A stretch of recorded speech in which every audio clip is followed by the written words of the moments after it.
కైకేయి, నువ్వు ఈ మాటలతో కాలం వృధా చేస్తున్నావు. ఈలోగా రామ పట్టాభిషేకం జరిగిపోతుంది. అప్పుడు చేతులు కాలాక ఆకులు పట్టుకున్నట్లవుతుంది మన బ్రతుకు. నదిలో నీరంతా పోయిన తర్వాత ఆనకట్టలు కడితే ఏమైనా ప్రయోజనం ఉంటుందా చెప్పు? కాబట్టి ఇలాంటి మాటలతో కాలయాపన చేయవద్దు. వెంటనే రంగంలోకి దిగు. రాజును పిలిపించు. నీ చాకచక్యమంతా చూపించు. అనుకున్న పని సాధించు. ఆ పైన ఈ మాటలన్నీ చెప్పు అని మందర కైకేయితో అంది. మందర ఆ విధంగా కైకేయిని పెడమార్గాన నడిపించింది. ఆమె కళ్ళు బుద్ధి కూడా మూసుకుపోయేంత వరకు ఆమెను ప్రేరేపించింది. కైకేయి ఆ క్షణాన బుద్ధిహీనరాలైంది.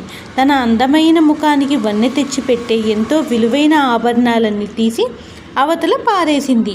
మందరతో కలిసి కోపగృహంలోకి ప్రవేశించింది. కటిక నేలపై పడుకుంది.